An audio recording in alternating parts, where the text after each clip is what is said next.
One of the things that about me that a lot of people might know or might not know is the fact that I love being right. Yeah, being wrong happens, and that happens to all of us, right? Like, all of us could be wrong. All of us have different instances where, we were wrong about something, but I feel like being right is oh so beautiful. And this is one of those things that I feel is absolutely, I called it. I called it when it happened. I knew that it would happen because this always happens in the industry, right? And it'll continue to happen. It'll continue to be one of those things that gamers are gonna talk about, and gamers are gonna be able to kind of go out there and say, hey, this is one of those things that's how the industry is right now, right? And that's just a fact. And it'll continue doing this. So there's no reason to beat your chest, regardless of which side you're on, over stuff like this. But I did want to get into it because I felt like this was going to be a topic worth discussing, and a lot of people are talking about it.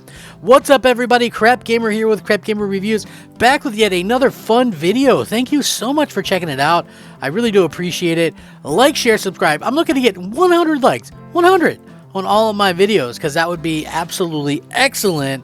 And an excellent way to support Crap Gamer. So for sure, help out Crap Gamer and let's get going. It's one of those things that I know my channel isn't huge or anything, but that would help my channel tremendously and would just mean a lot to me if you guys would do that. So thank you guys. Now, like I said, when it comes down to it, I think Sony loses a lot of exclusive games, especially when it comes to some of those smaller games and things that get released.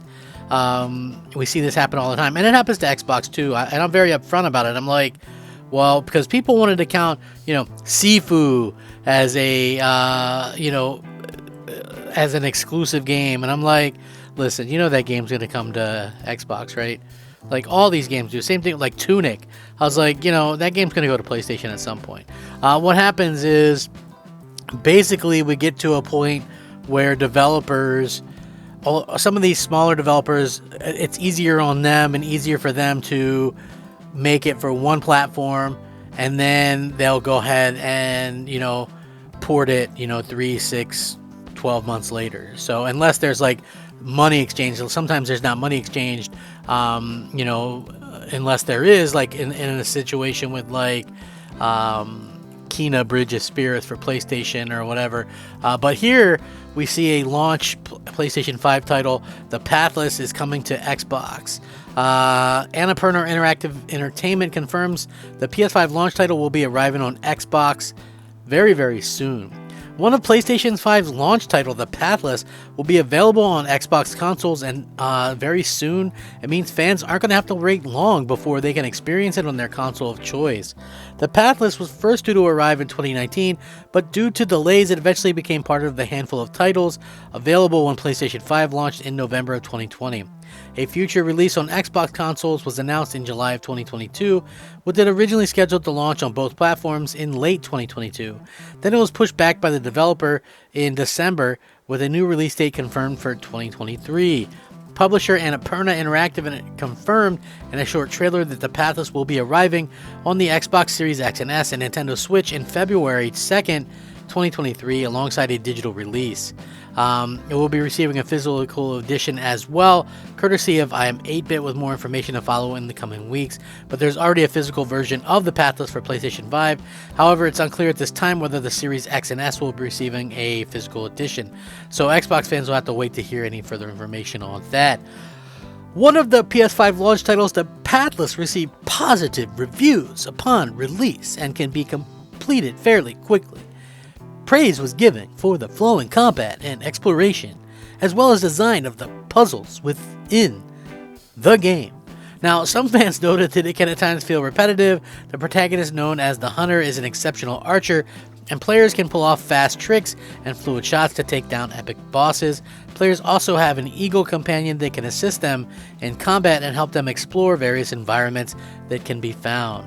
Now, helping the Pathless achieve positive reviews is the voice acting of Troy Baker and Laura Bailey, both of whom play in The Last of Us. While Bailey plays the protagonist, Baker plays the voice of the Godslayer in The Pathless. The Pathless has even won awards for the soundtrack. It's not the first PlayStation 5 title to arrive at competing platforms.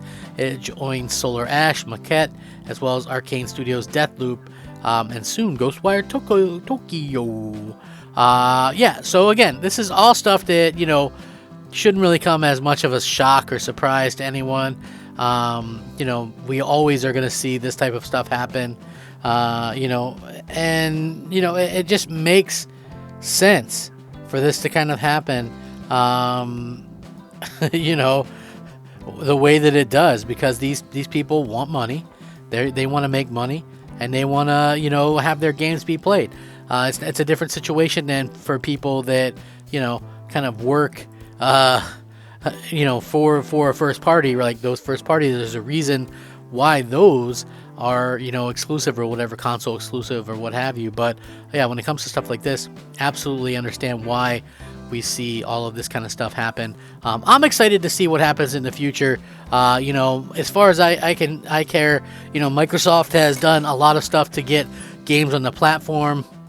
You're not going to get everything day and date, but just the fact that you're able to kind of go out there and get some of this stuff the way that they have, I think, has been nothing short of incredible.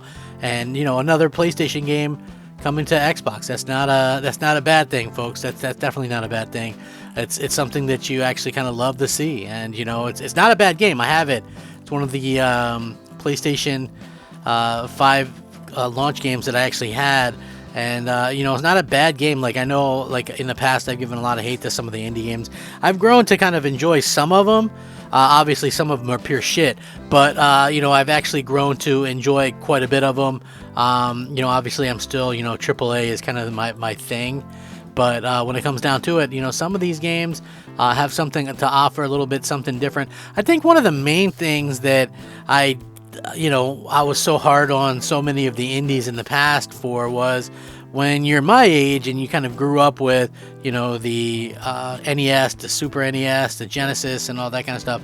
A lot of the indie games that come out now are games that are kind of ripping off or riffing off those old school games, like how many 8-bit indies do we see, or 16-bit indies? There's just so many puzzle platformers.